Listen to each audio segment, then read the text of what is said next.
The broadcast is now starting. All attendees are in listen-only mode.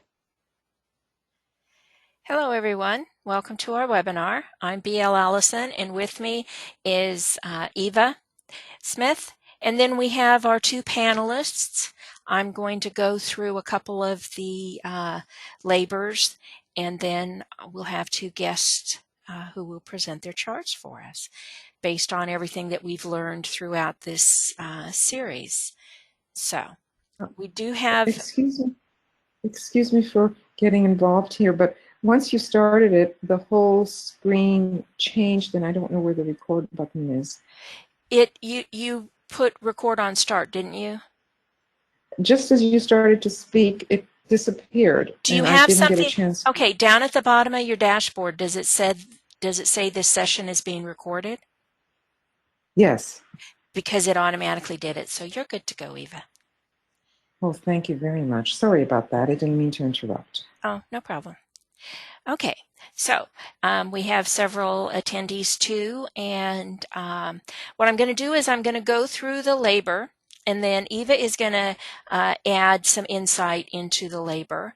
And then if you guys have any question, I'll ask you to raise your hand, or you can type the question in. And if there's no questions, then I'll move on to the second labor. We'll do the same thing. And then if there's no questions, then we'll get into our guest presenters, okay? So let me do this. There we go. Okay. So we're going to start with the Sagittarius labor, which is killing the Stymphalian birds.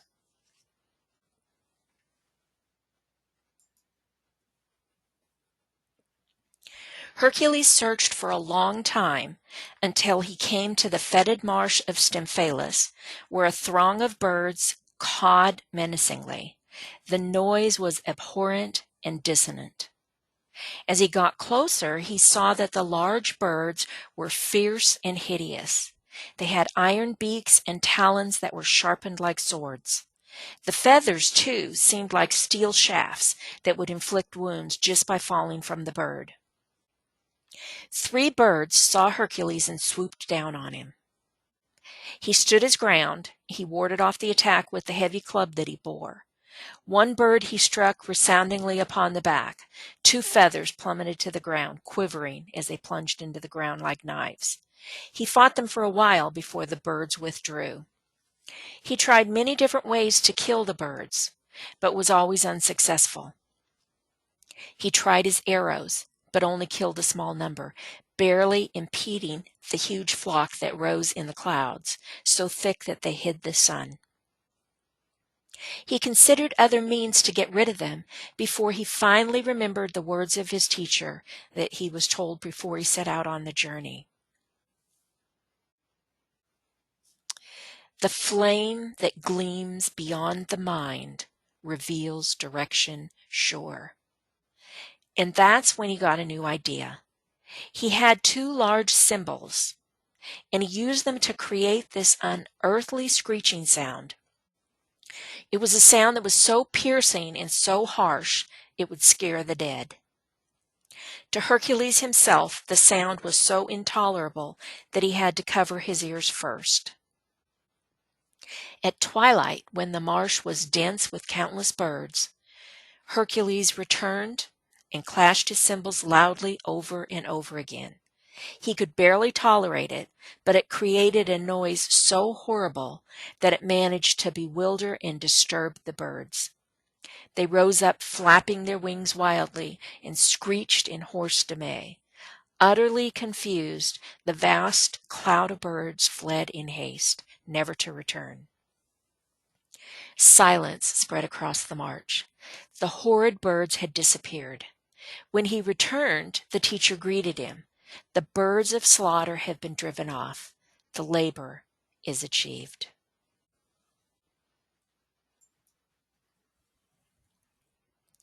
Hercules had freed himself from illusion, and Athena had given him some symbols that he clashed so loudly that the birds arose out of the marsh into the air and flew away.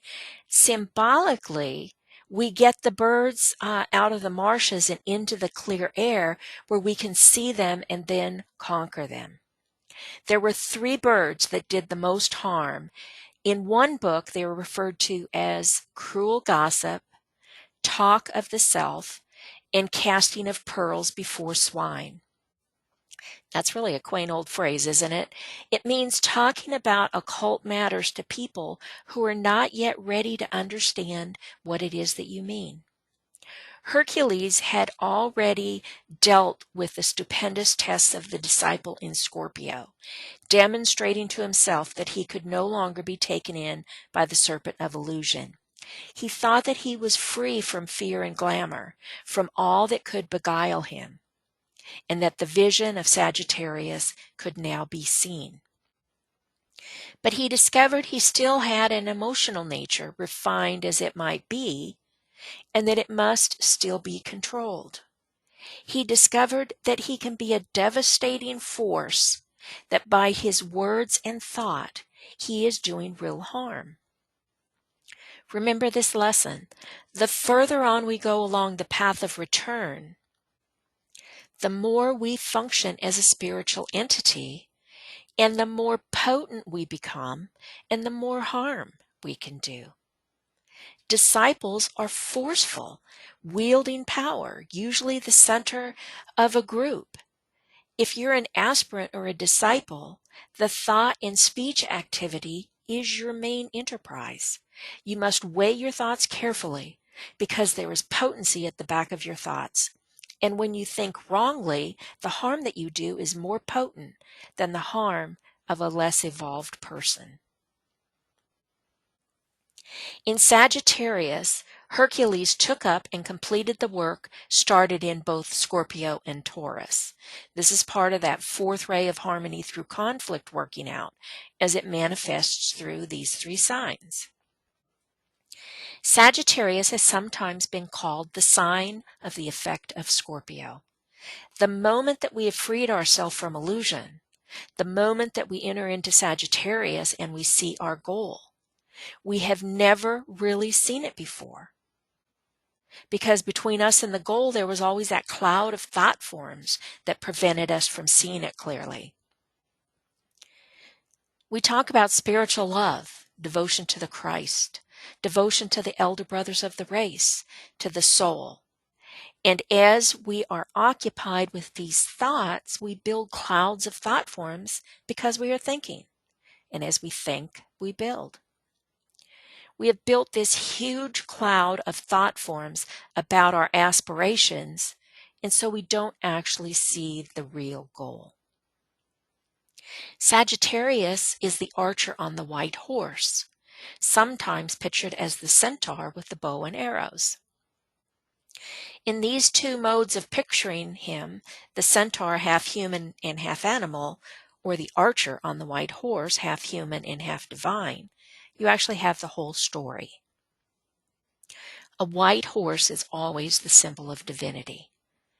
Sagittarius is a double sign, and whenever you have a double sign, you have a problem. Gemini is the opposite of Sagittarius. Gemini duality, Sagittarius unity.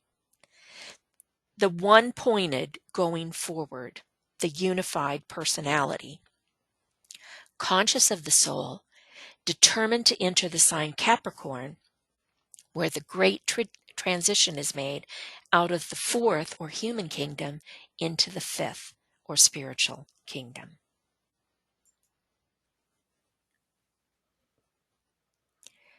Hercules took up and completed the work started in Aries.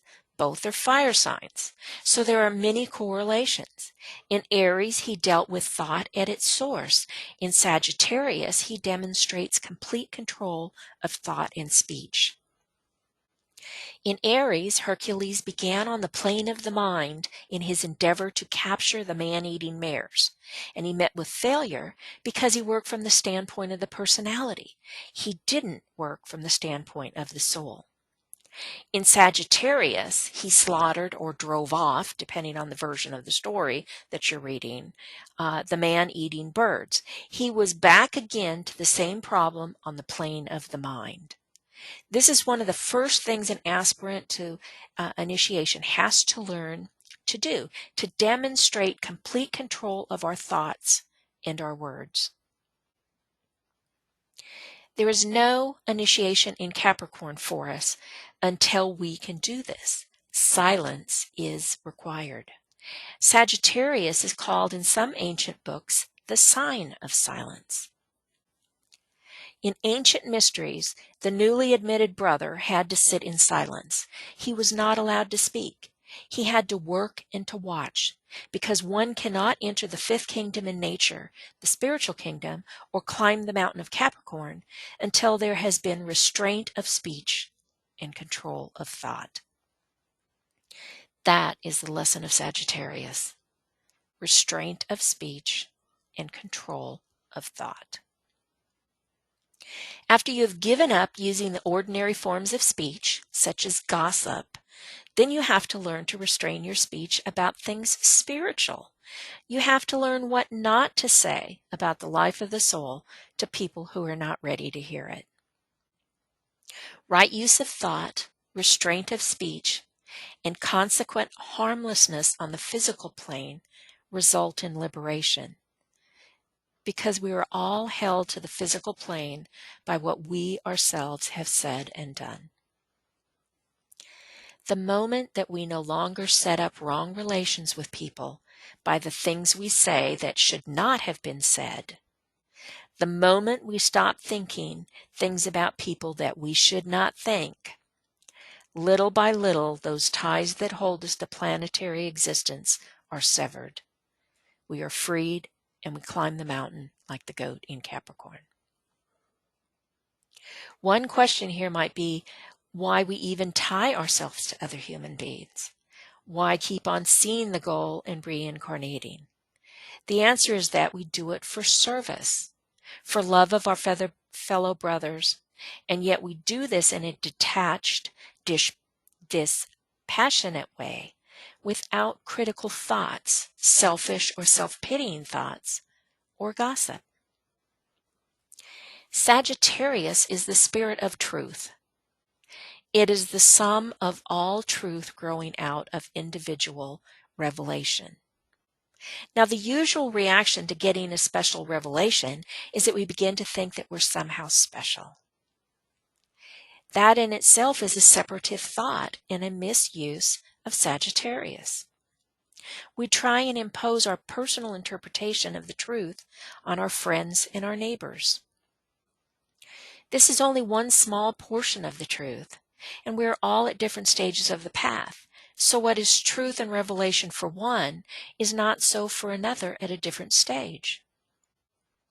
Sagittarius is the first of the great universal signs. Truth as the whole only when arrows of thought are rightly used. All the various truths form one truth. That is what is finally realized in Sagittarius. But you cannot go through the gate at the foot of the mountain until you have seen where your little bit of truth forms part of the group mosaic. Sagittarius has also been called the sign of the spirit of right, growing out of the contentions of the previous 8 signs. At this point, we have learned to discriminate between right and wrong. We should know what is right for ourselves, but also have learned what is right for us personally may be totally wrong for someone else, and vice versa.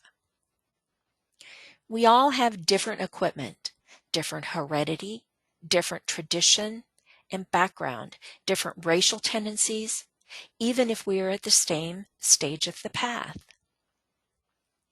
We are all so diverse, each having our own ray makeup with different soul or personality rays. So we learn to do what is right by us, but to also give credit to other people to know what is right for them, not imposing our rightness on anyone else. This is the Sagittarian way of the soul. harmlessness, control of thought, and restraint of speech.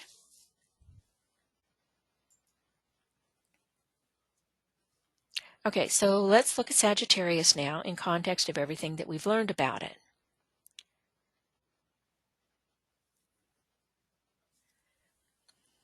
It's a fire sign. It's focused direction. Negative traits: careless, tactless, superficiality, inconsistency, overconfidence. Positive traits: optimism, intelligent, philosophical outlook, generosity, adventurous spirit. The esoteric concepts are illumination of the spirit of truths, the truth of the whole rather than just that one small part, refocusing and reorienting the personality to that higher goal. The polar opposite is Gemini, an air sign. Eventual control of fluidity of the pairs of opposites. The exoteric ruler is Jupiter. The esoteric ruler is the Earth. The keynote from the angle of the form is let food again be sought. Jupiter is all about expansion, and the keynote certainly reflects that.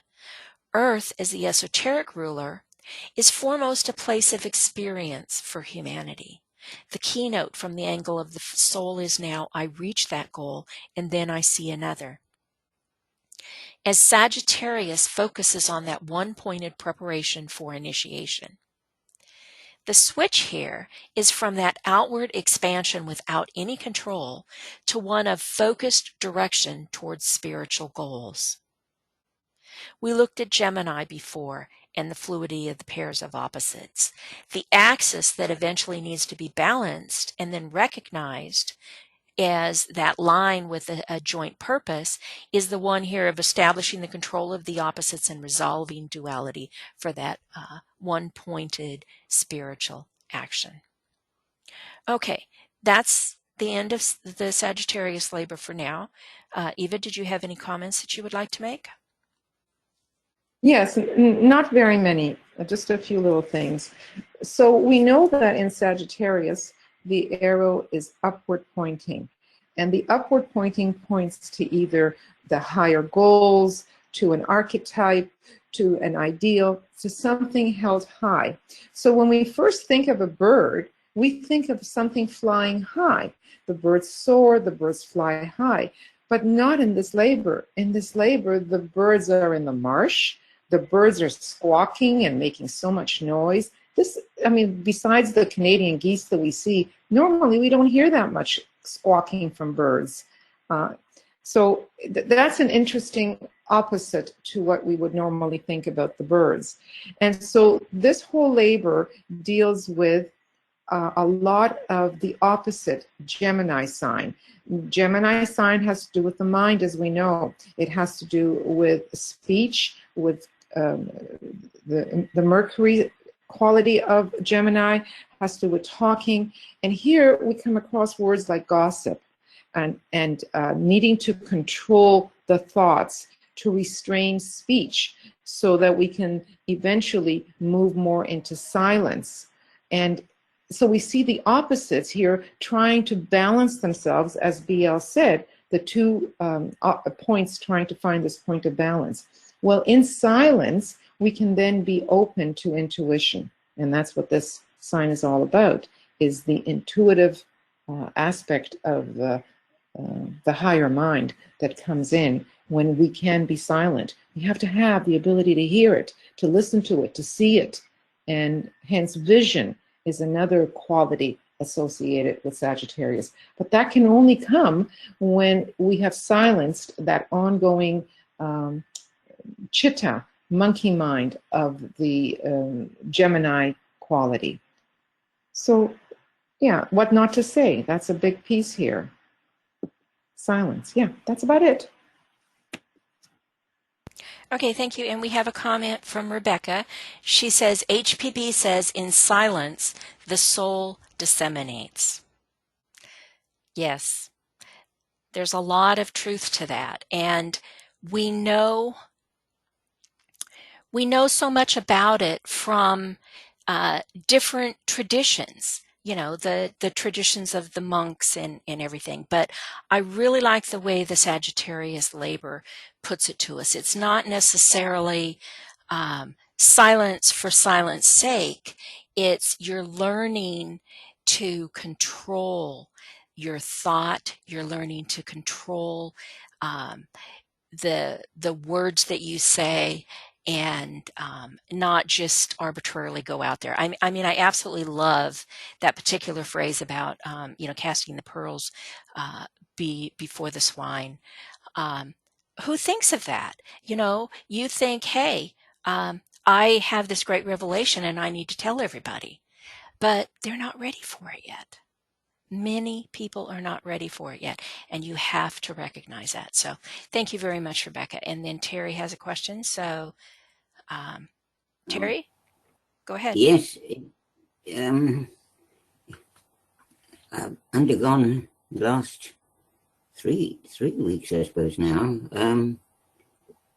a very unpleasant situation, which I'm quite sure is I need to deal with. A local neighbour has made up a poem about me, a doggerel, I should say, really, and is sneering. And I was absolutely furious when I had worked out what she was saying. And the fury continues. Although I want to put it aside and forget it, I can't. I fear that I must ignore the dear lady now. And I know that her husband, strangely enough, he's the opposite. He's a charming chap and really thinks about all the things that might worry people, and very much the opposite view of me, I should think. But she used her ability, if that's the right word, to stick a sword right in, and it obviously extremely annoyed me, because she is saying, in effect, that I'm not doing enough to meet all my needs. Yet I do my own cooking entirely, my own cleaning, and I've got a house entirely. And I used to do most of the gardening. I can't do that any longer because I fall over. But I do my own ironing even, which is takes quite a job. So what she is saying is really just to suit herself. And why she wants to suit herself, I think, is partly because she wanted to have the first realization and activity connected with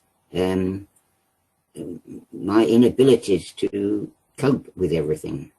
So she's thought out this doggerel to suit this picture of me that she's told me about, and which I managed at least to stop her with one look to stop her, but it's still boiling inside me, and I would like to be able to put it totally aside. And that's very difficult because she lives 2 doors away from me, and so I see her from time to time, and I don't wish to talk to her, obviously, after that, but I have to deal with it in some way. It's putting it out of my mind that I want. What I want to do is to be able to disregard it. So that's the situation. And it's a lot of what you've said seems to apply very neatly to the present situation for me. Well, thank you for sharing that. I think it happens to all of us. I myself recently have gone through that where, gossip and what I thought was a totally unwarranted attack. But yeah, you're right. We have to face this. It's just like Hercules, he faced the horrid tests in Scorpio, but now he has to look at these other ones. And I think one of the keys in there, which is much easier for me to say than for me to practice, is that we have to have that detachment. We have to say, God lover, I know in my own heart that I'm doing good for my situation. Because you are. I mean, look at how independent that you are and the things that you're able to do. I hope I'm able to do that as I get on in age, which we all do. So I guess at times like this, what I try to do is that the little mantra, Dear Lord of Light and Love, touch my heart anew with love that I too may love and give. Because we have to forgive. We not only have to forgive, but we have to forget. We have to remain in that detached mode with our thoughts as well as our words. That's all part of the silence of harmlessness. So good luck with that, Terry. Yes, I'm trying to remember that. And it's, I've got to find some sort of answer to it. It's on my mind so much. It stirs fury just to think of it. Well, it's good that you were able to tune in. It's good that you were able to tune in and that you could relate to this particular labor. Yeah, that's something. It's always good to be able to, read something or listen to something and know, hey, wait a minute, I can apply that in my life today. So, thank you. Yes, that's right. Oops, I'm sorry. I muted you.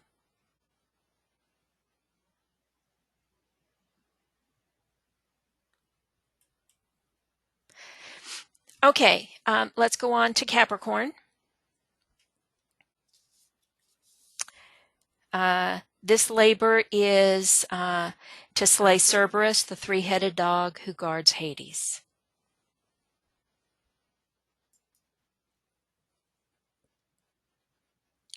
There were three things that Hercules had to do before starting down into the depths of hell to fulfill this labor. First, he had to purify himself.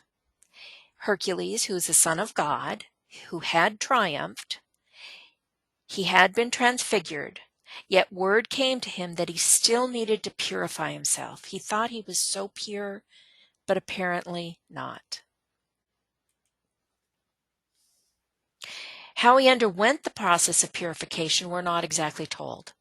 He needed to demonstrate things like being free from irritability and selfishness. If imprisoned in any way, even by the mind, then we are not pure. If there are any selfish emotions, then that is not pure. So Hercules had to purify himself of these types of things. It's a little bit about what we were just talking about, isn't it, Terry? Then we read that he had to be initiated into the mysteries. Now, most of these labors were written by Alice Bailey, but but then she passed on, and so she couldn't continue. And so the author Francis Merchant continued the labors and finished the series. And he hypothesized that that meant that you go through your own personal hell before you can go through the universal hell.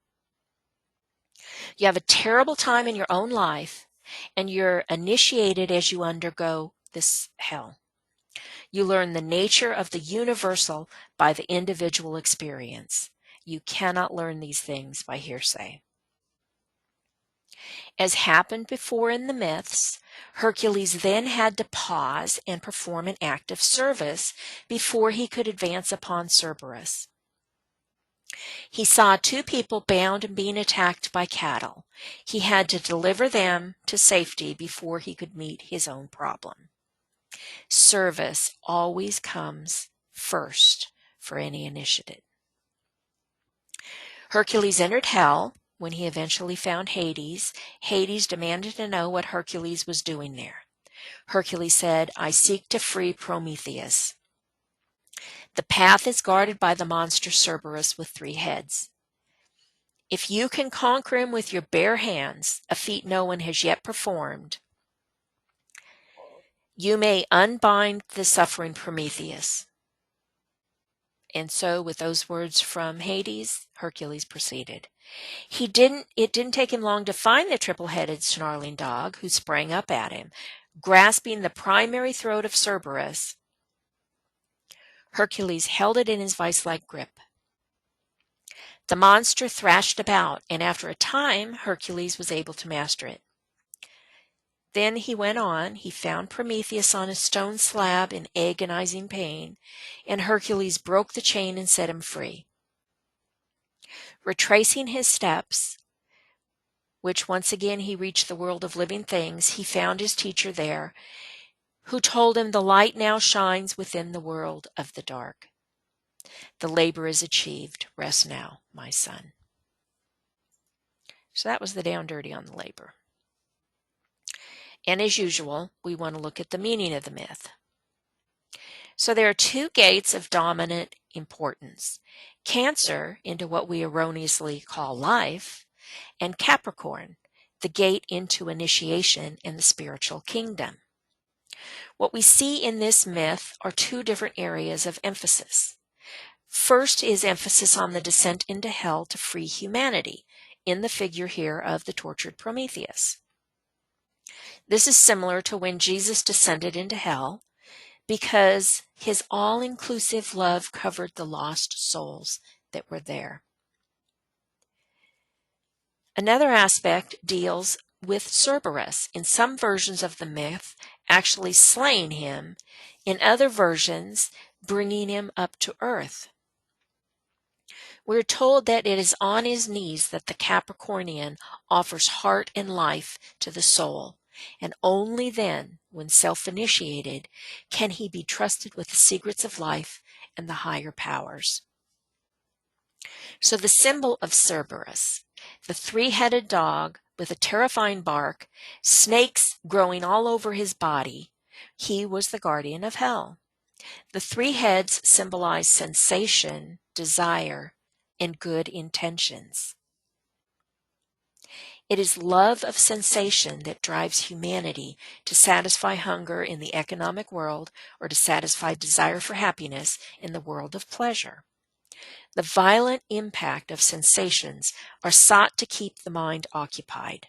The central head was grasped by Hercules first because it was the most important, since desire underlies all sensation. The 3rd head is good intentions that are not carried out. So you have desire in the center. On one side, you have sensation typifying all impact, and on the other, you have good intentions that are not thought through, never performed, of which it has been said, of course, you've all heard it, hell is paved with good intentions.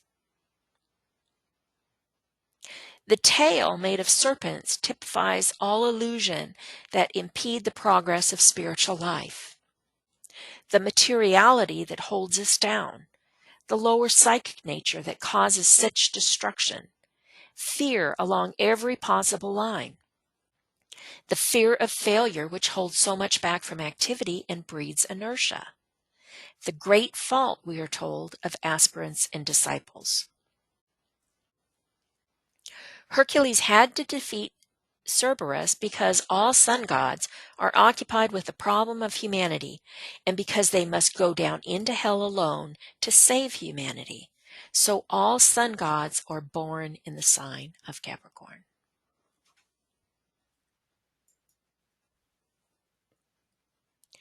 This sign symbolizes the 3rd initiation, which is the first of the major initiations. In Matthew 17, we read that Christ took 3 disciples, Peter, James, and John, up into the high mountain and was transfigured before them. Peter, a rock or foundation, is the symbol of the physical body. James, the deceiver, symbolizes the emotional nature, the source of all glamour. And John symbolizes the mind, the name meaning the Lord has spoken. There you have the symbolism of the three aspects of the personality in Capricorn at the Transfiguration. This is a sign of the goat. It is a superhuman sign, a universal and impersonal sign. All the previous labors of Hercules have been concerned with his own liberation. Now he faces three signs that have no relation to personal achievement. He's free, he is an initiate, and a world disciple. He works as a superhuman being in a human body. The great stages of development upon the path of expansion, which we call initiations, are recorded in the brain and they cannot be told to you by someone else. The hallmark of initiation is silence. Capricorn is a sad sign. It is the sign of intense suffering and loneliness, for these are also marks of the initiate. Impersonality is based upon a fundamental personality achievement. You must have been tremendously attached before you can know the meaning of impersonality. We can love all mankind without sentimentality because we know the meaning of personal love. And we must give the same love to everybody that we have ever held close to us. This is not shutting yourself off, not putting up walls. It is loving everyone because we are able to see people as they truly are, faults and all, or as I always heard growing up, warts and all. In the rules of the road, we're told that each sees and knows the villainy of each. And yet there is, with that great revelation, no turning back, no spurning of each other. That's the goal of Capricorn. The world disciple does not only do what Hercules did, go down into hell to conquer Cerberus, but he works among men all the time, interest in his fellow man. Now, I have to add this little caveat in there. If you were born in the sign of Capricorn, please do not get the idea that you are an initiate. We should lay emphasis on this sense of proportion and status of evolution. We all get born in every single sign. We all have to go through the experience in all the different signs as we learn. There's a long process of evolution to follow before we reach that stage. Aspirants either suffer from an inferiority complex that makes them feel it is not possible to do anything, or they have an exaggerated idea of their importance. They have a touch of soul consciousness, but only a tiny touch, which they think is the whole thing, and they become inflated, at least in their own mind. This shows no sense of real proportion. It is in soul consciousness that we eventually function in Capricorn, that we know ourselves to be initiates and enter upon two great universal signs of service to humanity. In Aquarius and Pisces, we carry into our consciousness the idea of universality, of world work, of group consciousness, of universal consciousness, and of universal service. But those are the two signs that I'm going to talk about at our next webinar in January. So for right now, let's look at the summary for Capricorn. It is, of course, the Earth sign. Qualities, extreme characteristics of the worst and best. Ambition, crystallization, struggle overcome. The unicorn of God. Negative, too cautious, pessimistic, stubborn, self-centered, detached. Positive, practical, ambitious, prudent, patient. Esoteric concepts, spiritual attainment, spiraling up to that wider field of awareness. Cancer is the opposite. It's a water sign. It's the door to incarnation. Capricorn, the gate out. The esoteric rulers are Saturn, both exoteric and esoteric. From the form angle, let ambition rule and let the door stand wide. From the soul angle, lost am I in light supernal, and yet on that light I turn my back. Okay. So, Eva, did you have anything you'd like to say about Capricorn? Sure. So there are, well, the Tibetan particularly refers many times that when we incarnate, life on earth is actually hell, because we're limited in the form that we incarnate into. So here is the idea of descending into hell, which one could actually, think in terms of living upon our earth as hell. It's our own hell, and having to overcome these three vehicles, which are all part of the personality, to bring them to a state of being able then to have the initiation. And Prometheus is the one who is in mythology, he's the one that gave humanity the fire, and the fire of the mind is in fact the son of mind, and the son of mind is the soul. So you have these two extremes here. You have the soul and you have the personality with all its three parts. And then you have the ability in this sign to put it all together and to rise above it in the mountaintop experience and to become totally transfigured, because as a soul, you've done the work, you've overcome these three vehicles that have held you down. And it's the soul, or the fire, that is the fire of mind, that is the liberating aspect. And that is experienced at the mountaintop. Well, that's it. Thank you. Thank you.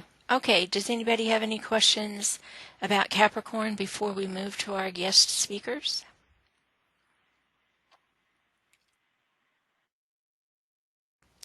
Okay, let's go to our first guest speaker. Joe, would you like to please discuss your chart for us?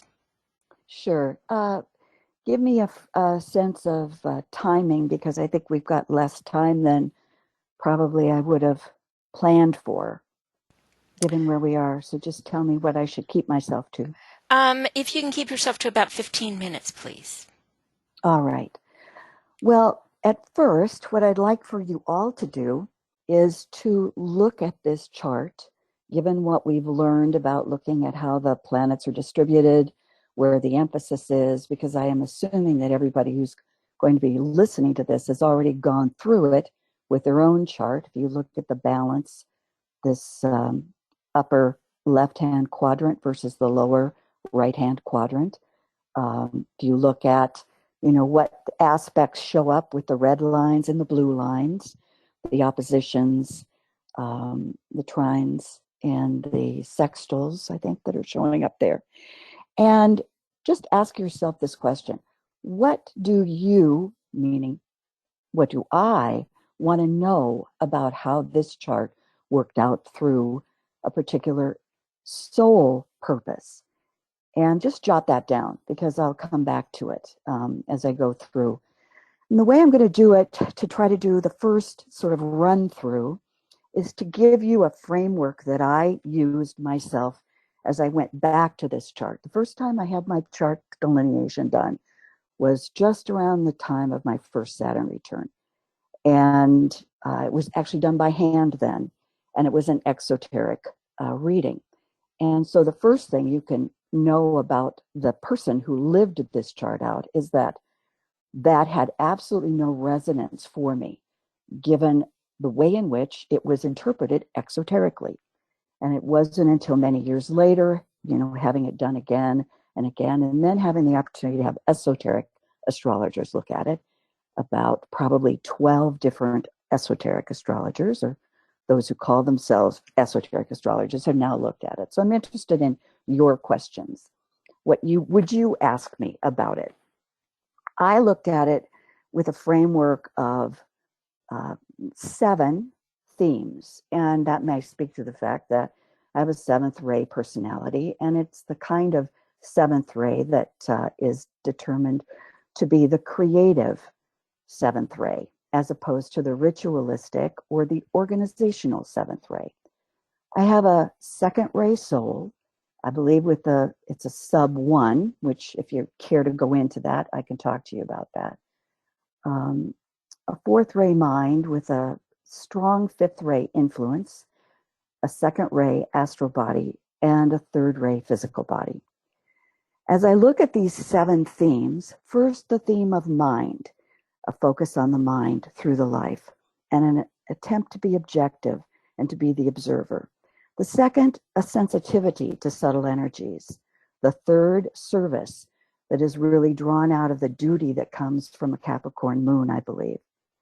The fourth, a group emphasis, a kind of a progression of group experience and an emphasis on diversity in unity and unity in diversity that comes with that emphasis.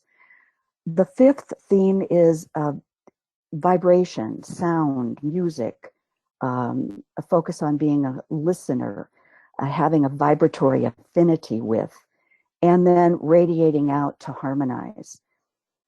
The sixth is synchronicity, and I think that we'll look at Saturn when we go back through the planets and how timing works out and how stages and cycles work out. And the last is communication, which an emphasis on both reception and expression.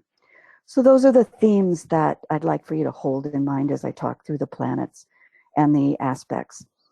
The next thing is, let's just look right at the ascendants.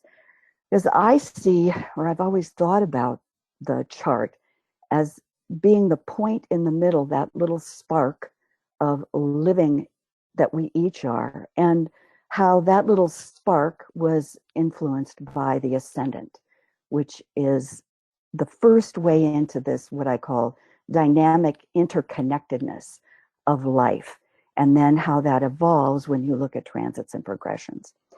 So the Leo ascendant, and let's put it in the context of what I now believe and have been told to be a second ray soul. Leo is a sign of crisis, as Capricorn and Libra are. And when the exoteric analysis was done of this chart, the emphasis on Saturn and Pluto was very old, very exoteric. And I really had to grow into being able to understand that and to then be able to interpret it in a way that made sense for what was happening in my own life and what the possibilities and opportunities are. So you have Saturn sitting right there on the ascendant, and then right underneath is Pluto. Very, two really impactful planets. So the next way we can look at this progression as we go around the chart is to think about Saturn with its 3 rings.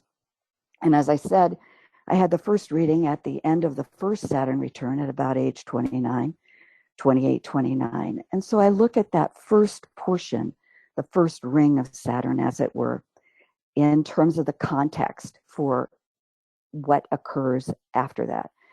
Then there's the second ring, which is which for me was from 30 to about 58. And now I'm in the third ring. So I like to think about it in terms of looking at the themes and then this interconnectedness of the planets. So actually, I've had a lot of transits and progressions done by esoteric astrologers to help me make sense of it. The first phase, what you would have seen as that Saturn, what it brought to me was the opportunity to really focus on group. I was brought into a place and time where there were a lot of kids. And then through that first phase, many things happened in the United States in particular. in relation to the civil rights movement.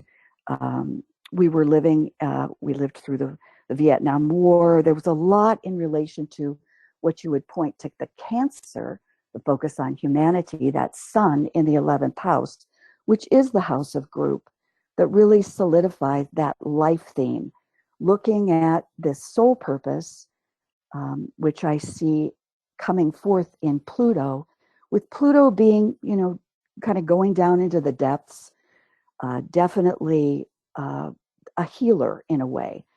If I look at Pluto then and think about healing, I think back to the experience of that first 30 years, and it was very much becoming aware of this and developing the ability to work in group where healing was kind of the underpinning of the group experience.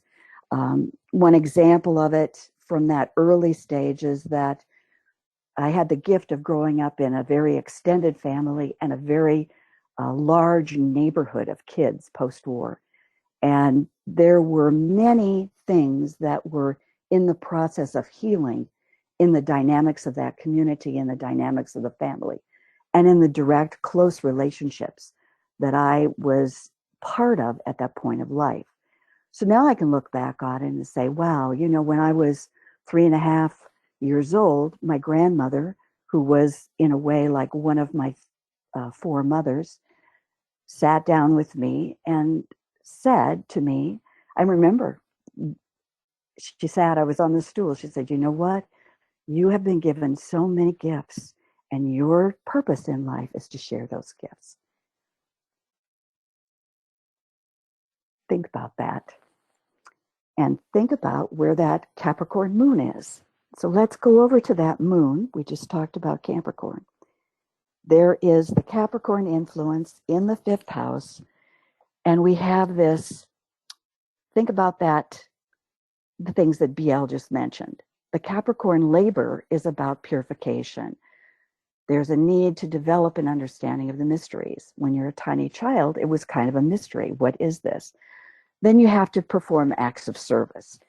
So for me, in my life, it was very possible to translate that into something that would move me to develop a purification of the way that you would look at diversity, because it was right there within the setting that I was kind of placed in.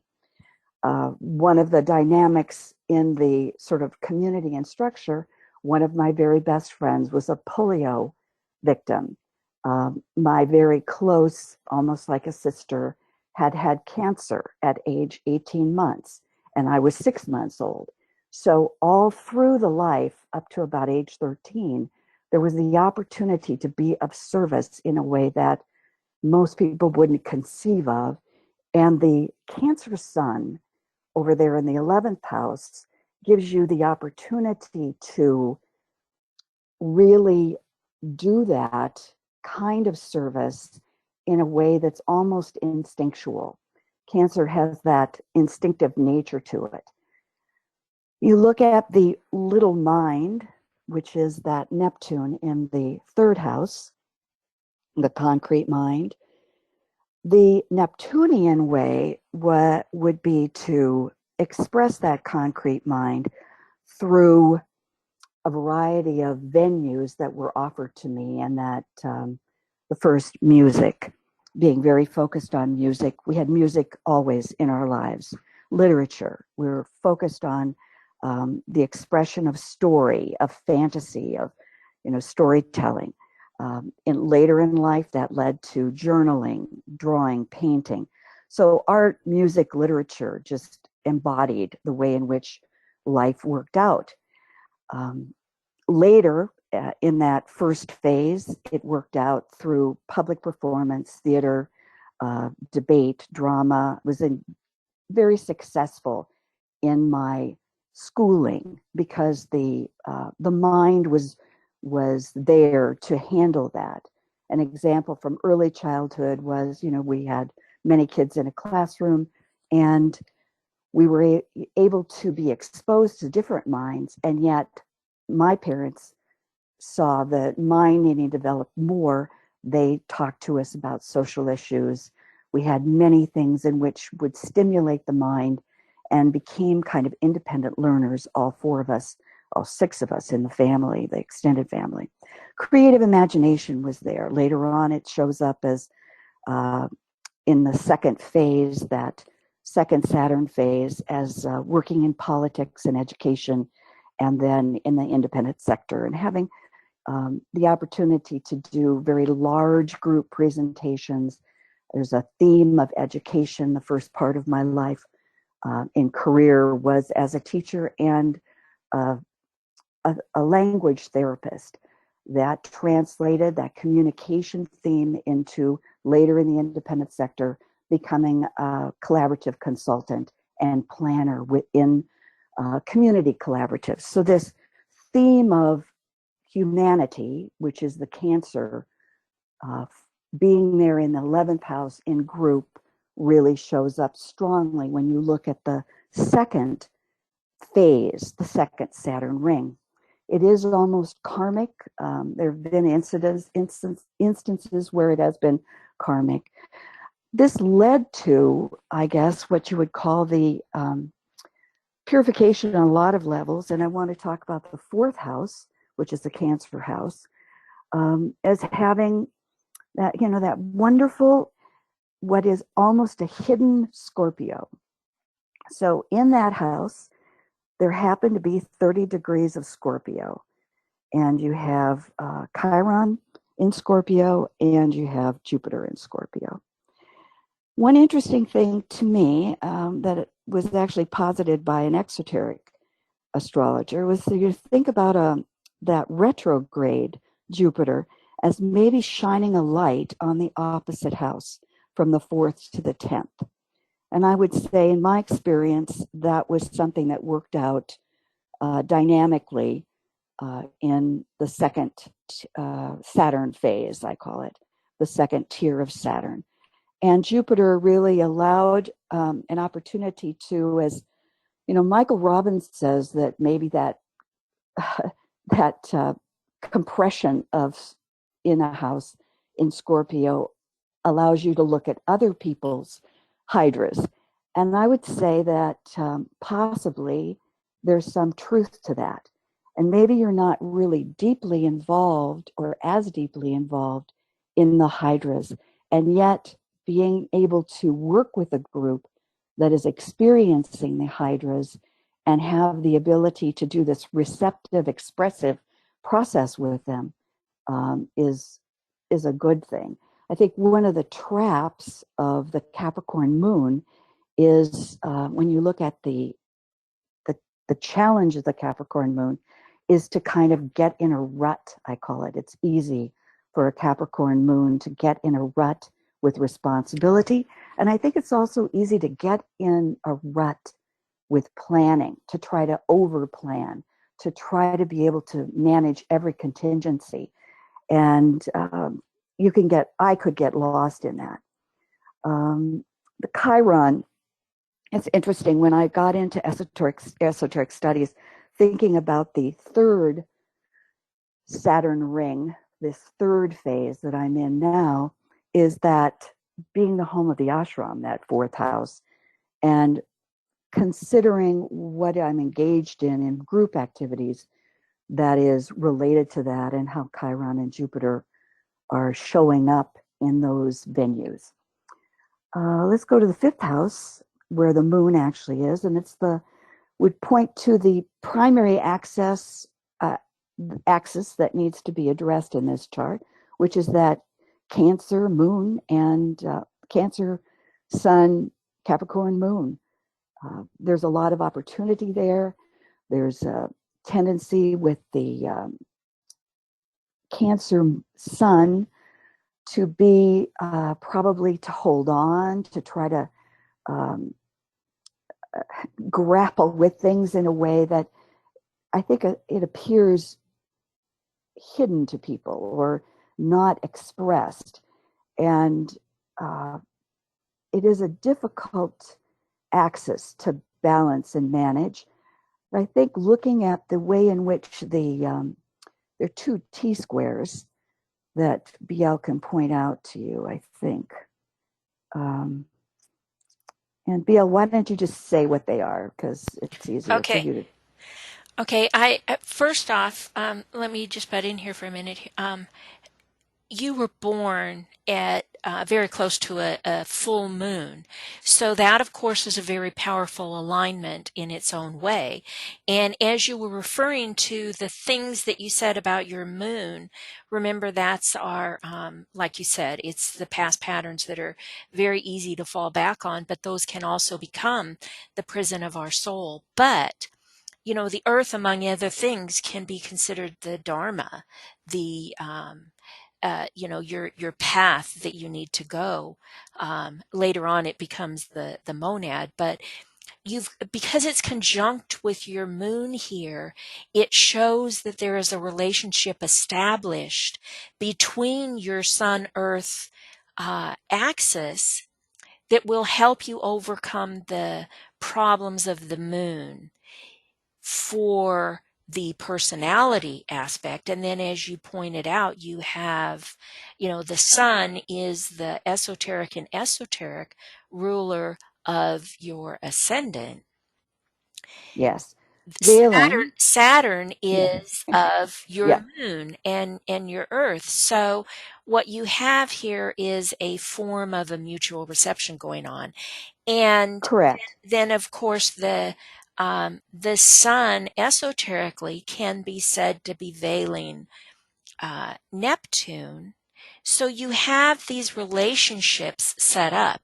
This is your one of the T-squares that you were talking about between your Sun Earth axis, and the moon can be included in there because it's a luminary and it is a full moon and everything. So here is your esoteric ruler of your chart, basically, in a relationship, in this T-square relationship to your Sun-Earth axis.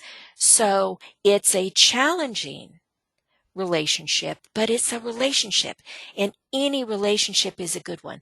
The crises that we go through are our tests that teach us our greatest lesson. And so that shows that there is the potential there. Esoterically, I look at Saturn as the opportunity. It's the karmic placement. It's the opportunity. It's in relationship with this as well. It's an in conjunct here. But it's their ruler. So again, a relationship is a relationship is a relationship. It's a quirky kind of a relationship. It's in your 12th house. So that's a hidden and inner reality that you have with your Saturn there. And I love the way that you described the three rings as you go through the first Saturn return, the second Saturn return, and you're now working on that third aspect of it. The two of these here, your Bobbsey twins, sandwiched right over your ascendant. It's the opportunity for that deep transformation, healing the depths. That's what Pluto does. That's what your Scorpio stuff here does that Pluto rules. That's what Chiron does, the adjustments, bringing that up to the light of day so that it can be dealt with. And here it is being dealt with in the sunniest of all signs, the lightest of all signs. So there's so much richness here in the things that we're just looking at. I mean, we're just talking about the three luminaries here, aren't we? The sun, the moon, and the ascendant, and the impact that they have through their rulers and the way they interact in your chart.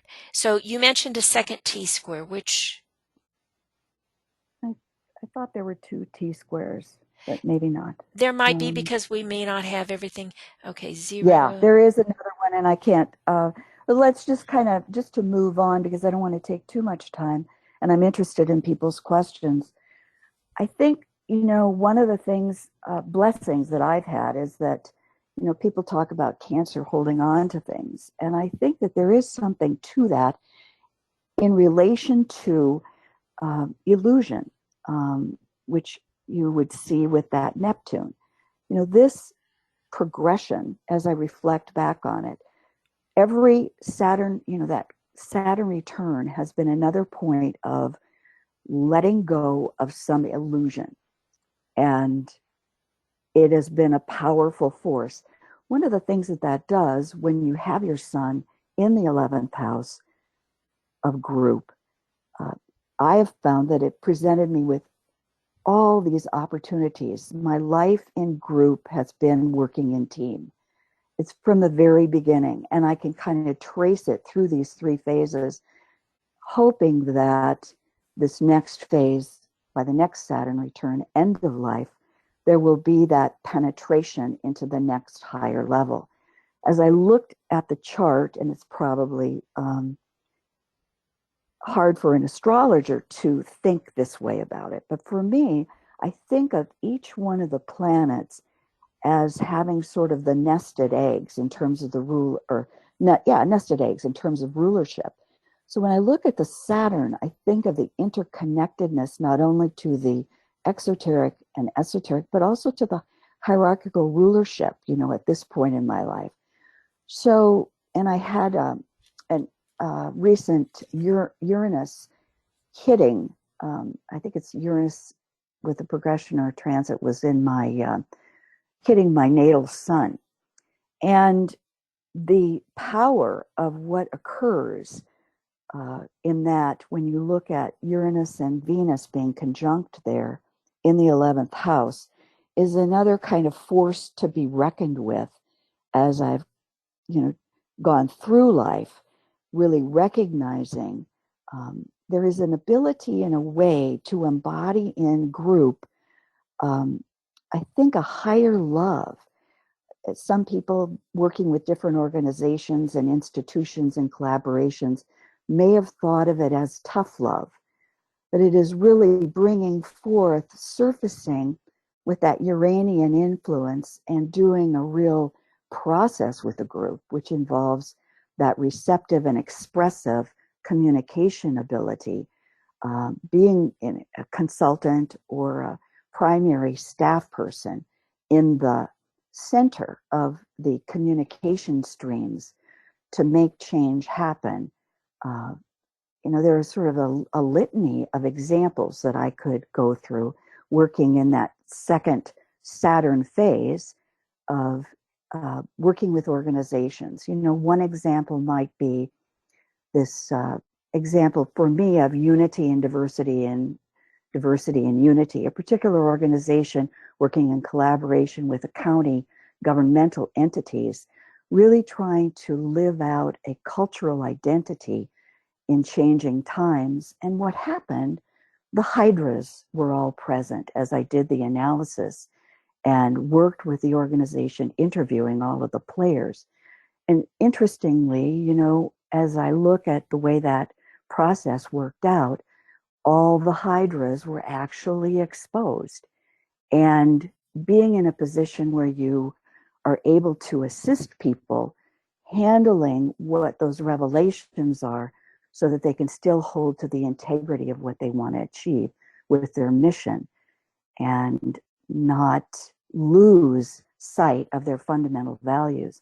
It's just a very interesting reflection. You know, I'm at a point in life where I'm old enough to be able to look back in a different way and use an esoteric microscope rather than an exoteric microscope in relation to this. I think the other thing, we won't have time to go into it, is Mars up there.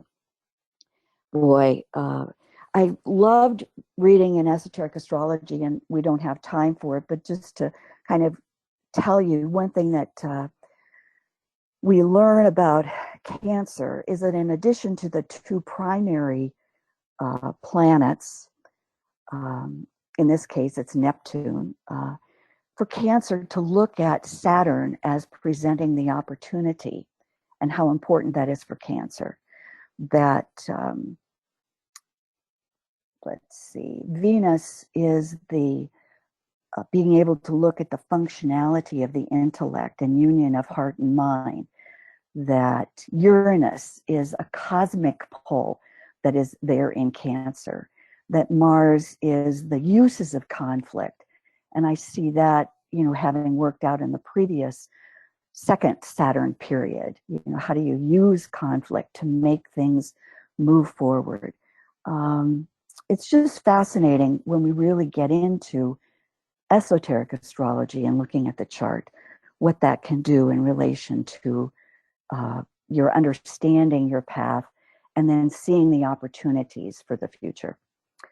Right. So I would be interested in other people. Oh, go. I'm sorry. Go I was going to say, and seeing the two work out together, the exoteric and the esoteric, and the wheels turning in upon themselves. Mm-hmm. Yes. I think you've been describing that. And of course, a lot of the things you were talking about take you back to that stellium that you have here with 4 planets here in your Gemini. I found your second T-square, by the way. It's your midheaven IC squared Mercury, your little communicator there, or your mediator, as the case may be. That's a T-square there.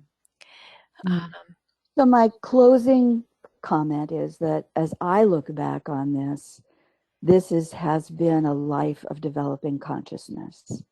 And it is still in play.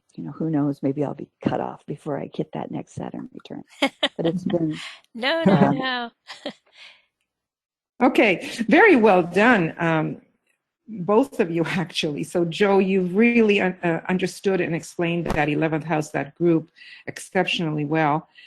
But let me just point out a few things, and then I'll stop. The ruler of your sun, both rulers are Neptune and the moon, and they are in square to each other.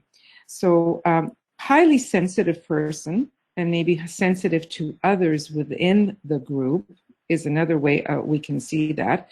And then the rulers of your ascendant, as we know, is the sun. So we always, we've talked about the sun, but we always want to see what it is that it veils. So exoterically, we say that in Leo, the sun veils Jupiter.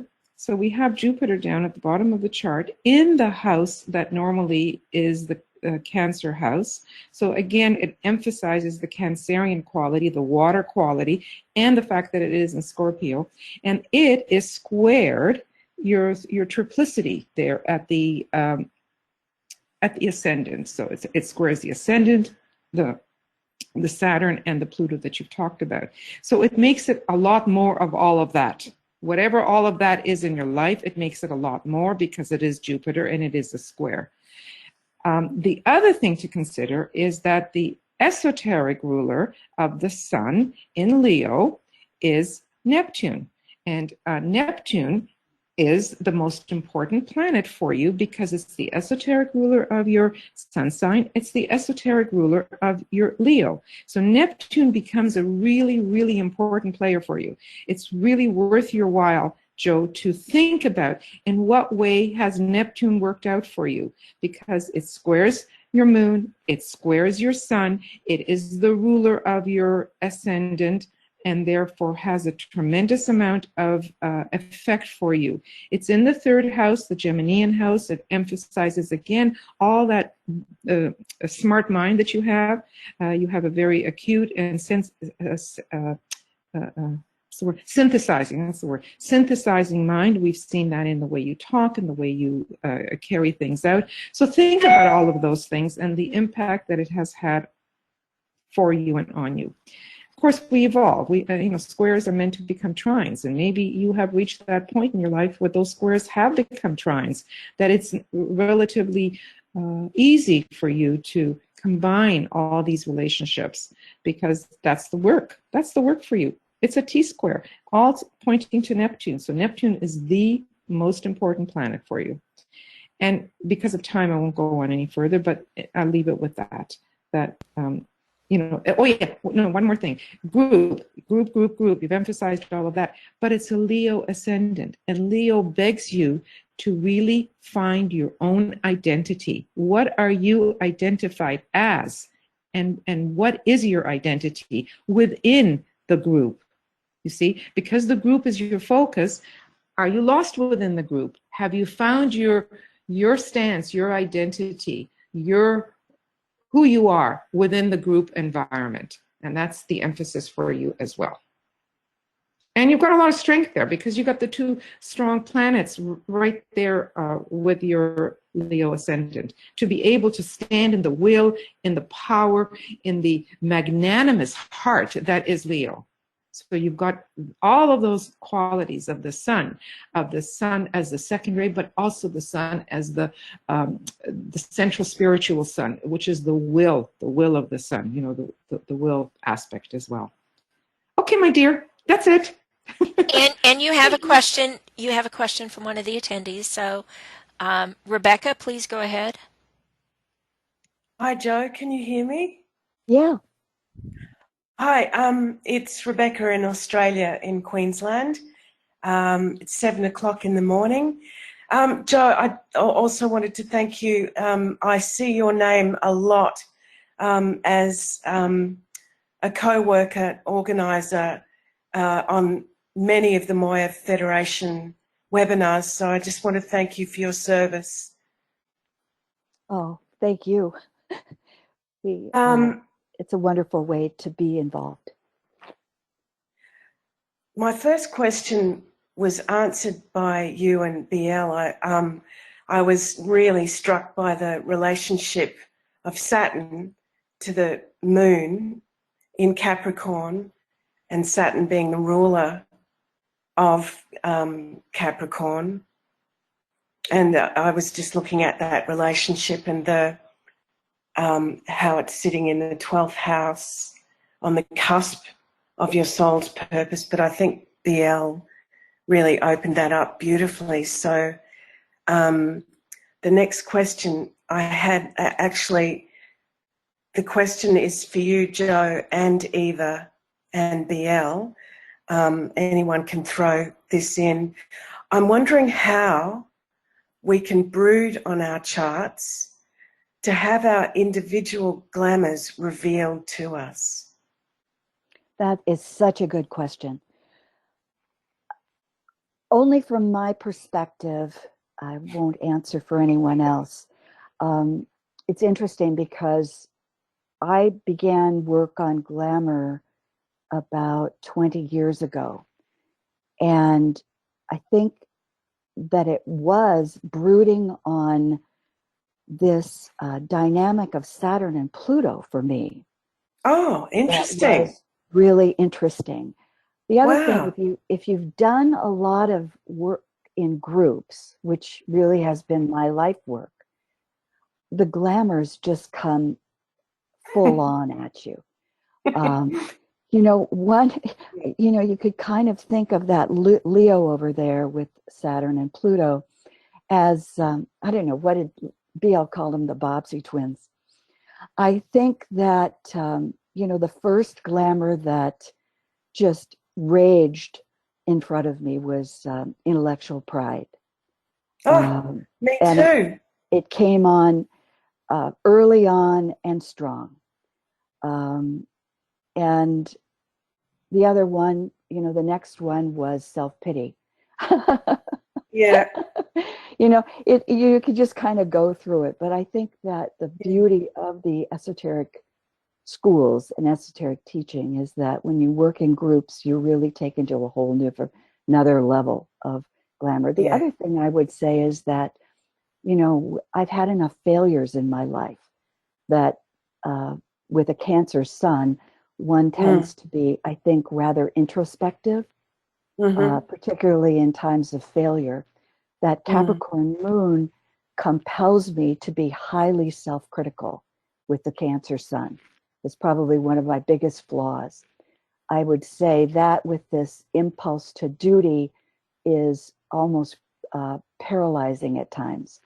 Yes. So there have been times over the course of this life where I know I have been paralyzed, and it's only been by looking at that from that scope of what's that glamour really, what's that emotional, astral, or illusory field that is inhibiting my ability to move forward. Luckily, I've been able to get out of it. I think that other people fall into illness or fall into Yes. a mental state that makes it very difficult to come out of it. I've been that strength of the Leo ascendant, the power of that, I don't know, and a mental focus, which is surprising for one, I think, with a Cancer sun. And that's my quick answer to that. So what is it in your chart that hints at intellectual pride? Is it the Mercury? I think it's the interconnectedness of the signs or the planets and the signs. Relationship. That's why I really think that it's important to use esoteric astrology. BL and Eva have put together such wonderful materials that move you into a deeper analysis. And being part of these groups we're in, any of the schools, whether it's the Moria Federation or Arcane School or whatever, I've been fortunate enough to be in many group, and one group has lasted for a long time, over 20 years. And that process and doing glamour work in a group, in an in-person group, I think is very revelatory. I'd just like to add one little thing here to the question about how do you find or get to see the glamours. Anything that one is feeling accomplished in or good about themselves, any kind of characteristic like that, or the opposite, anything that their person doesn't like about themselves, all of these can become glamours. So when you look at a chart and you see where the strengths are, and you ask yourself, to what degree am I attached to this and to the way I see myself? These are all either glamours or illusions. So you've got the positives that it can become glamours and illusions, as well as the negatives. If they just kind of roll off you and they don't have that gut response and they don't really impact upon you, then it's not a glamour or an illusion. But if it does, then it fits in there. That's a great point. And I see that Taurus is sitting in the midheaven, so which is it indicates attachments, I guess, and detaching, and it being an initiatory experience in the 10th house. Would that? And yet attachments are on all levels. We are attached on all levels: physical attachments, emotional attachments, mental attachments. So it's just a matter of really, as Joe said, introspection. It's very important to really observe oneself and not even to, I was going to say not to sit in judgment, but you do kind of want to judge it. You want to say, is this really pulling at me? Is this really, do I like to hear the positives from others? Do I like it about myself? So there is a liking quality to that, or do I detest or don't like? All of these are, emotional things, whereas it could be like mental pride, or, thinking yourself that, smarter. I used to have that with cash registers in the supermarket. That mental pride was always there, and I had to really, really become conscious of that. And so little things like that. Anyway, I don't want to take up time here because I can see we need it.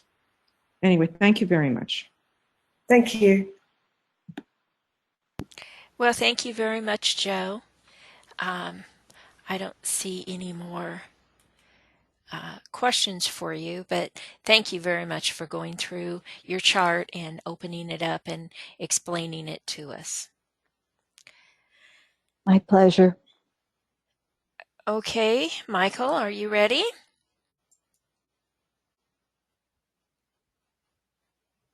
Michael?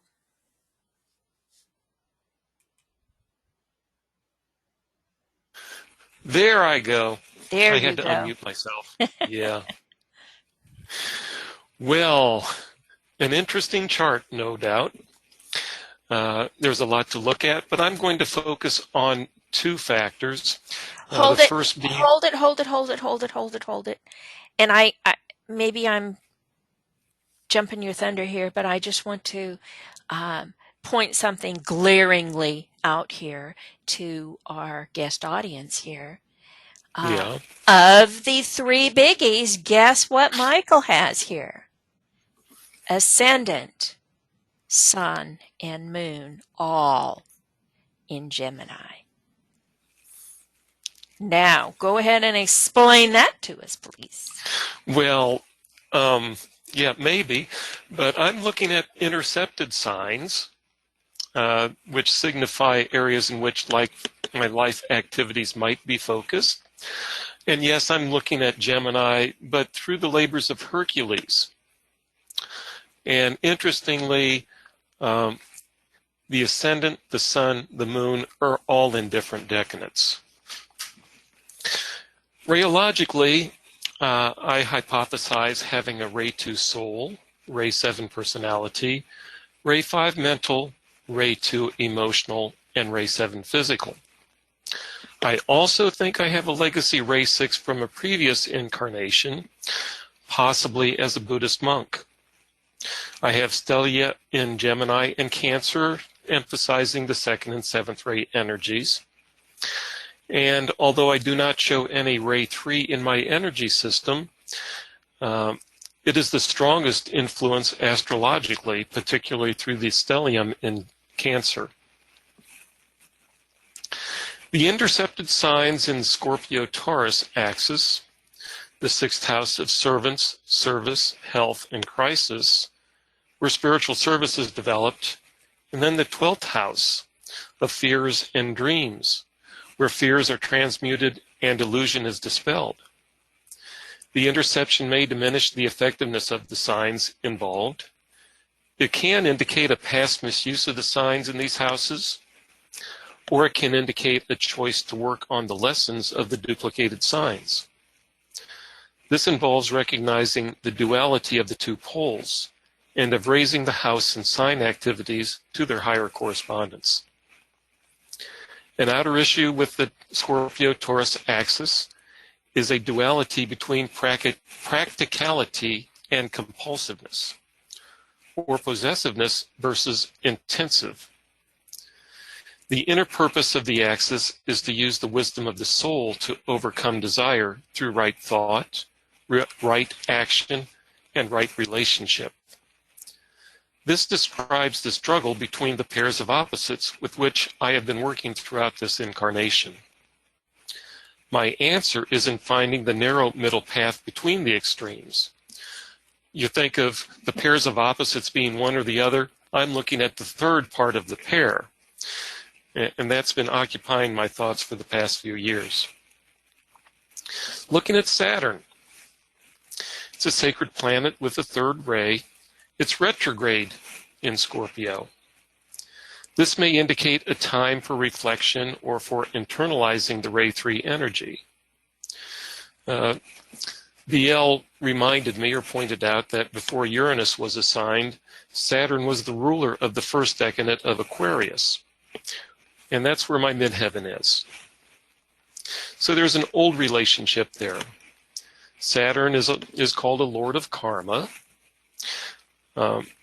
It represents the law. And law is very important to seventh ray, or at least for me as a seventh ray. And it has a definite effect on all disciples. Interestingly, Blavatsky calls Saturn Archangel Michael, which means who is like God. Saturn provides opportunity through crisis and destroys crystallized forms through right choice. This describes the active intelligence of Ray 3. It works particularly with the mind, forcing one to deal with personality dislikes, facing the past, living in the present, and preparing for the future. It rules the throat center and monitors what we say. It demands responsibility and discipline. By testing disciples, it toughens them, providing opportunity to demonstrate correct decision and wise choice through adversity. Scorpio, as a sign, is a major sign of testing in the zodiac.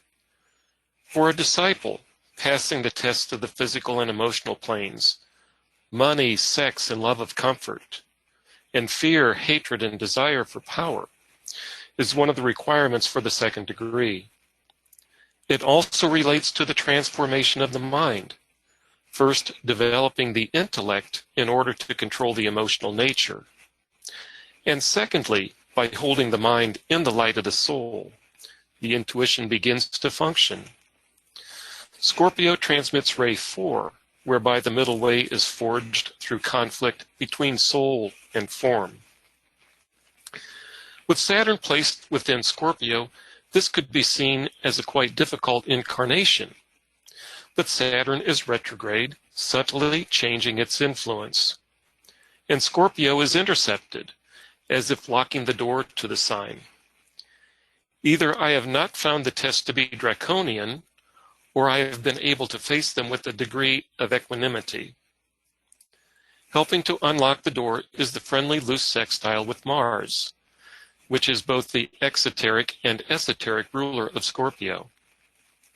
Here the third, fourth, and sixth rays work together intelligently to produce an aspect of harmony through testing. My testing has particularly been focused on responsibility and service to family and groups.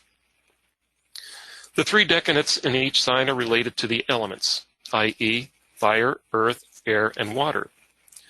Dane Rudyard also relates these to three levels of activity, which he calls life, personality, and mentality. The fire element is represented by rhythm, the earth element by the principle of consolidation, the air element by essentialization, and the water element by the process of assimilation. The first decanate in Gemini relates to the mentality activity to preserve and spread values and traditions. The second is the Libra decanate, relating to the life activity, intended to preserve some type of immortality.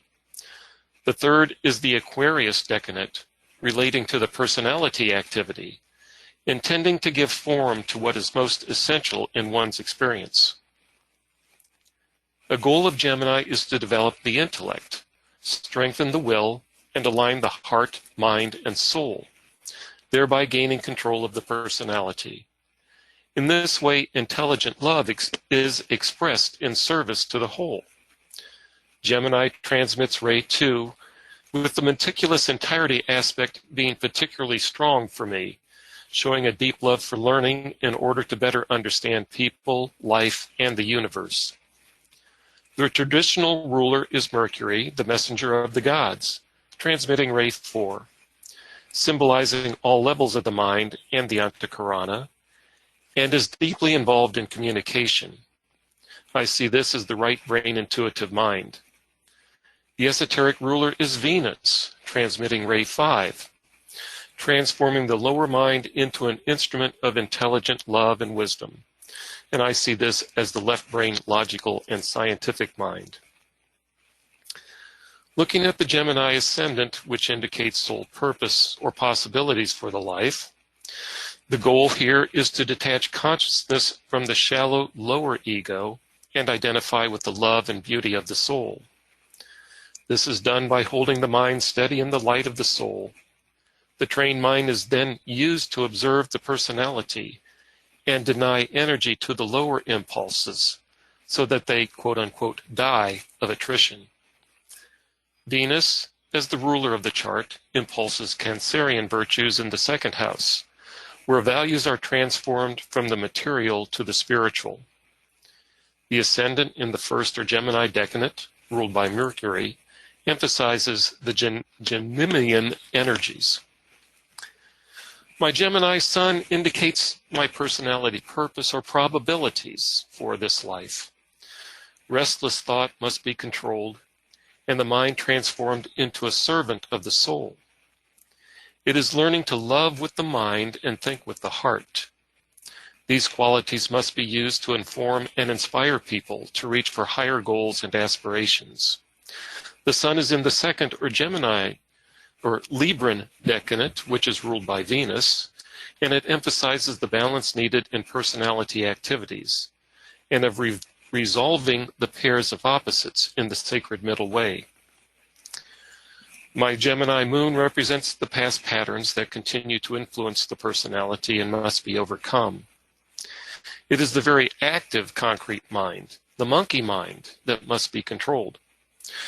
Through the qualities of Venus expressed through my approach to life and personal interests, I am working to overcome these lunar tendencies. The moon is in the third or Aquarian decadent, which is ruled by Saturn. Its placement near the house cusp brings influences of the second house circumstances regarding resources and money, and the Aquarian function of developing service. So Mercury, Venus, and Saturn are all of tremendous importance in my chart. Mercury and Saturn are in very close trine, providing the intelligent energy to raise my mental focus and control my very active mind. The trine is a harmonious relationship, but it can also lull one into ignoring the work that is needed. Although I outwardly avoided this inner work for many years, through directed meditations I have been working at this mental control. Mercury is also in wide conjunction with both the moon and Venus, increasing the energies expressed through these planets. Saturn is square with the midheaven, in a way creating a square with itself, as a challenge to face the tests of Scorpio and Aquarius. The loose trine between Saturn and the moon show that it could be a challenge to face these particular tests.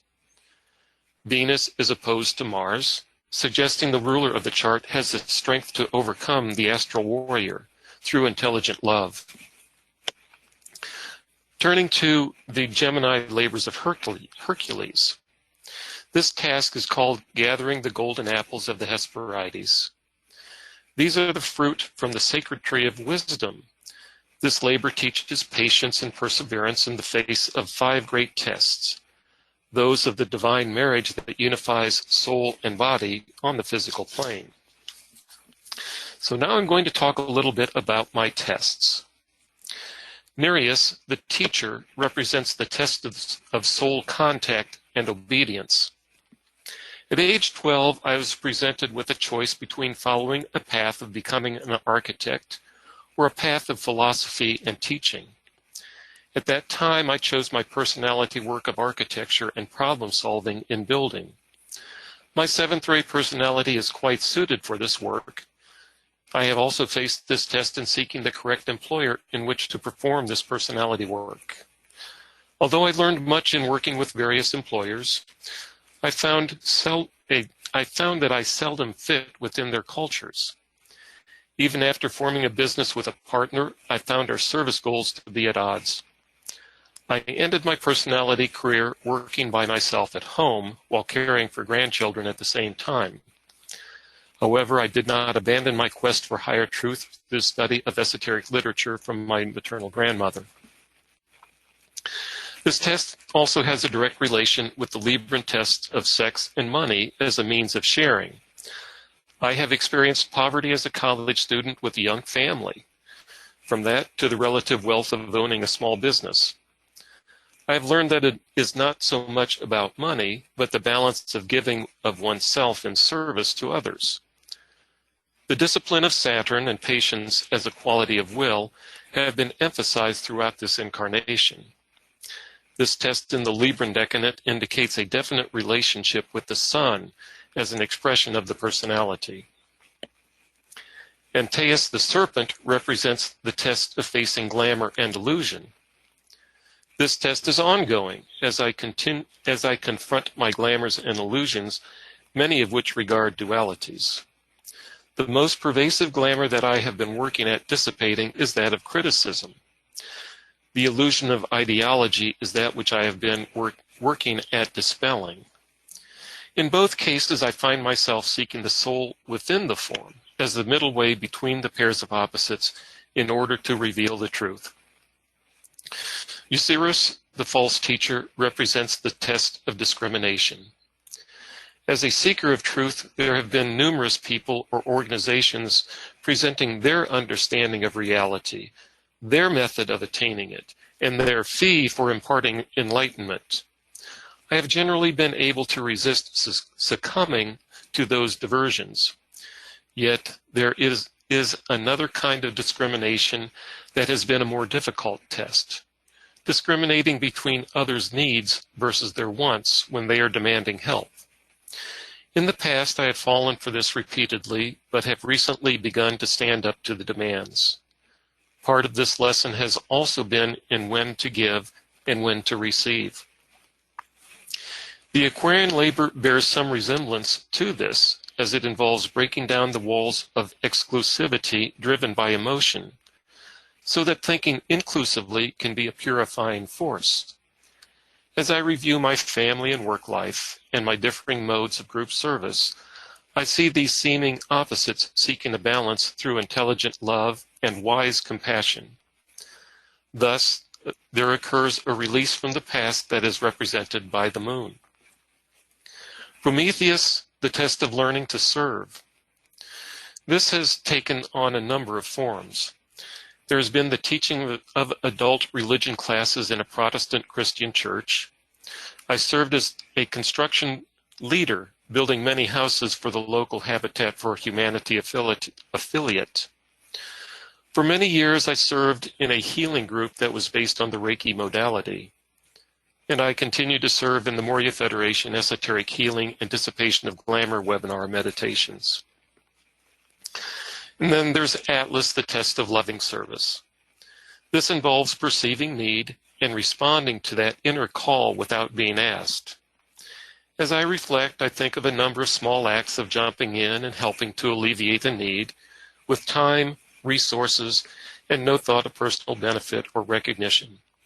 And it's for this reason that I choose not to list any prior responses to this need or to these needs. I do mention that the help given is typically of a wider scale than an individual. And so with that, that concludes my analysis in these areas. Thank you. I'm so glad that you looked at the labors in relation to the decanates that you have there for Gemini. That's important. And the things that you were talking about, the work that you were doing, you know, you just have your midheaven here in Aquarius, but you have approached a lot of Aquarian tendencies, and so you brought that out through the different ways, you know, the Aquarian decadent here of the moon.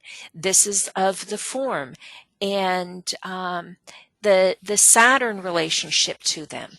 So it shows our listeners that there's more than one way to skin a cat, which is a terrible phrase, but you don't have any overt Aquarian energies, but you have the underlying Aquarian energies throughout your chart, and that then activates that midheaven that you have with the different relationships that you've been talking about. You also, of course, have that really strong Cancer Capricorn with that Ray 3 and the Ray 7 that you've talked a lot about. You have that with the stellium in Cancer and your strong planets here. Let me see, you have, well, that's all I see right now. Of course, you and I have talked about this before, the different things that you've got going here. Eva, do you have anything to? Yeah. Since Michael, you seem to understand a fair amount of astrology, I thought I would look at your exalted planets, which is an area we really haven't broached with our teachings at all. And you have Mars and Capricorn.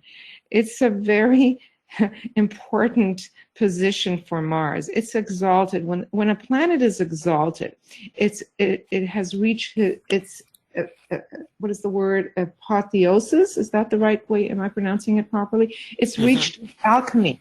oh my God, I can't talk. Its highest point that it can serve that particular sign. It's the best that it can do for that sign, or that sign can be expressed in the best way possible by the planet that is exalted. So Mars in Capricorn is not only the warrior being able to use a tremendous amount of energy to achieve the heights of success, of power, of reaching the top of whatever it is. So it requires. See, we know that Capricorn is difficult in the sense that it's a labor of climbing, like the goat can climb from one precipice to the next. Well, we humans are not goats, but we still have to climb from one step to the next, and it requires a tremendous amount of effort, energy, and power. Well, that's what Mars can do for you there. It's in the 8th house, so it's in the house of transformation. So you are working on transforming yourself extremely well. You become very introspective, and you are working on that, as we all are. But for you, it's emphasized here. There's very little else I would say except Saturn. Saturn is got this trine to a lot of your planets in Cancer, with the 2 leading planets of Venus and Mercury, which have to do with the mind. It makes for a very synthetic, beautiful mind. Saturn brings structure to it, and that's what you found. Your life is structure. You were working with structure, were you not? You continue with building and creating the various structures that you even are living right now, whether it's habitat, whether it's architecture, etc. So it becomes a very, almost like a 7th-rate quality within the mind, to be able to see the skeleton of everything. Now, Jupiter is also exalted in Cancer. So the Cancerian sensitivity for a group, for creating an environment of comfort and like an ashramic environment for the groups in which you find yourself, where they are protected and they are in a safe haven. With Jupiter there, it brings that whole benevolence and warmth and joyfulness within the group environment.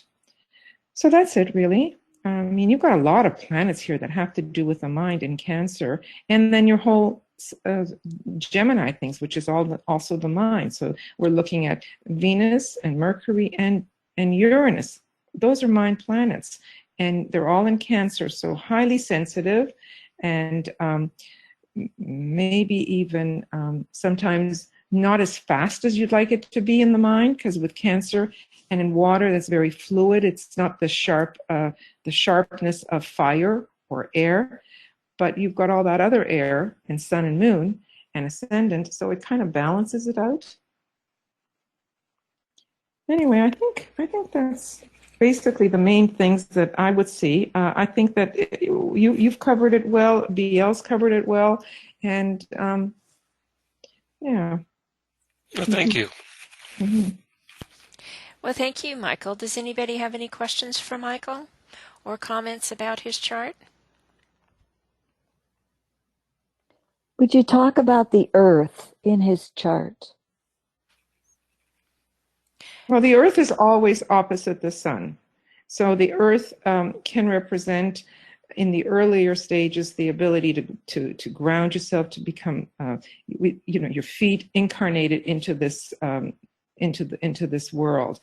But as we evolve more and more, we have been taught from Michael that the Earth represents the monadic point. Does it mean it's the spiritual point? Does it mean that it's our monad? Everything is open for interpretation. And what does it mean that it's in Sagittarius? Maybe it could, I don't know, we could interpret it any way possible. We know what the qualities of Sagittarius are. And it's in the 7th house, the house of partnerships and relationships. And it's the esoteric ruler the Earth is the esoteric ruler of Sagittarius, so it's in its That's home. true. It's in its home there, and that's a good relationship for the esoteric side of the Sun-Earth axis. Yes, It's, very, very good. it's the Yes, hierarchical ruler of Gemini, too. that's Yes, right. Oh, I'm glad exactly. you guys are seeing Right, that. I right. did not pick that So, up, so thank you. and I also wanted to point out, you have this inconjunct between Chiron and your moon, and it's very tight. It's within 5 minutes. It's very, very tight. Now, Capricorn and Gemini normally don't have much in common, but Chiron is an adjusting energy. Chiron is a bridge, and so. This is a very good aspect to have to do what you've been describing for us, to take the energies within your chart, especially your Cancer energies, because it's a Capricorn, it's on that axis, but because it's in tightness with your moon, it also brings the past patterns into it that you can then adjust for the new way that you have to look at them. And that's what it sounds to me like you have described for us as you were talking about everything within your chart. There's just been so much about finding the middle way between these extremes. Absolutely. And that's, I think, Mercury and even Chiron and even, what do you have in Libra? Neptune. Neptune in Libra, the Libra decanate of your sun, it esoterically veils Neptune, and it's in Libra, and this is the Libra decanate. So that's another connection there that brings that middle way, that ray 4.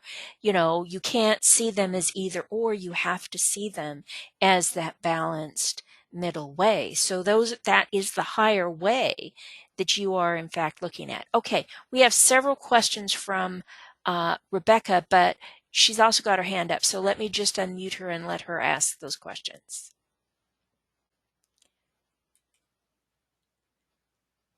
There you go. Go ahead, Rebecca. We can't hear you. You should be. Thanks. I wasn't able to get it. I thought I'd better speak to Michael instead. Michael, I just wanted to ask, what are the challenges of having so many planets in one sign? It's a selfish question because I've got 4 planets in Taurus in the 2nd house, and I'm just wondering, are there challenges associated with having so many planets in Cancer or in one sign? Is it a challenge for me, or is it a challenge for others around me? I was told by a person in college that they didn't like me because I was too intense. Yeah. And so, yes, there is some intensity about me, and I suspect that the energies that I'm not fully able to control can have certain effects on others that are not used to those. Yeah. And whether it's in one sign or one house, it's just the way everything is energy. It's just, whether we're able to intelligently direct the energy rather than just using a perhaps poor term, shotgun approach, where it scatters and it may not have the intended effect and not to the intended recipient or recipients, but going too wide if you Yeah. Basically, it underscores, it emphasizes that particular energy. I like that description of when it's intense, and then everything is energy. So, and it sounds like you're dealing with that by continually coming back to the middle path. That's, we all have to balance all seven, because the seven are all one in reality. Yeah. And are each of us able to fully sense the different qualities of these energies that we're working with, both rheologically and astrologically? I've got a long way to go with that. Thank you, Michael.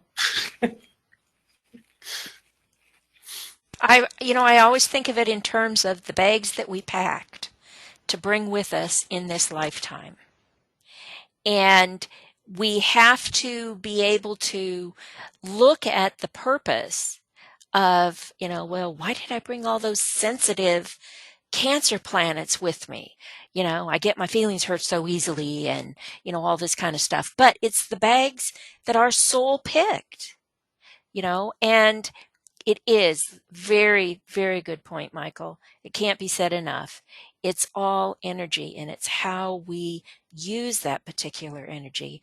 And the fact that you have so much right there clustered, it means you've got all these vacant areas here.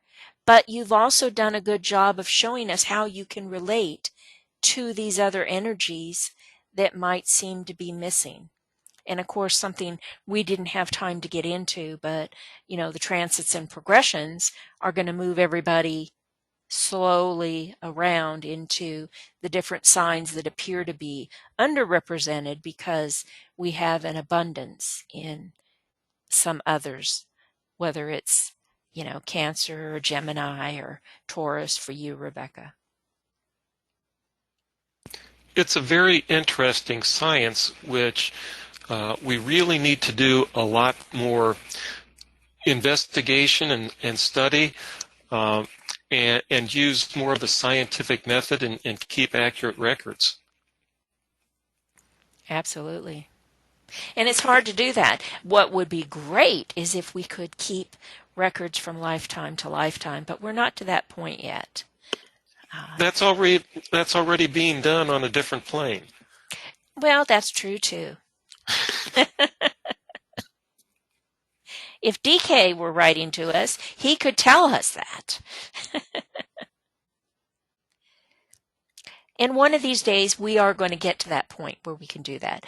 But you're right. It's all about the science of it and the different relationships that are being set up with this energy and the harmony of some of those relationships versus the discordance of some of those relationships, because the harmonic things are things that we've earned already, that we've worked through in past lives, but it's the discordant ones that are the ones that bring us our best lessons. It's all available to us intuitively from the rain cloud of knowable things. Right. Okay, well, are there any other questions or comments? Very nice webinar. Thank you, both of you, for being our guest speakers. Thank you, everybody. Thank you for the opportunity. Our next webinar is going to be the last in this particular series. It will be on January 12th. Of course, I'll send out the announcements prior, like before, so we hope to see you all then. And thank you very much, everyone, and good day, good morning, good night, depending on where you are. Thank you all. Bye all. Hi all. Thank you. Have a blessed December. Thank you. Merry Christmas to everybody. Happy New Year. See you in January.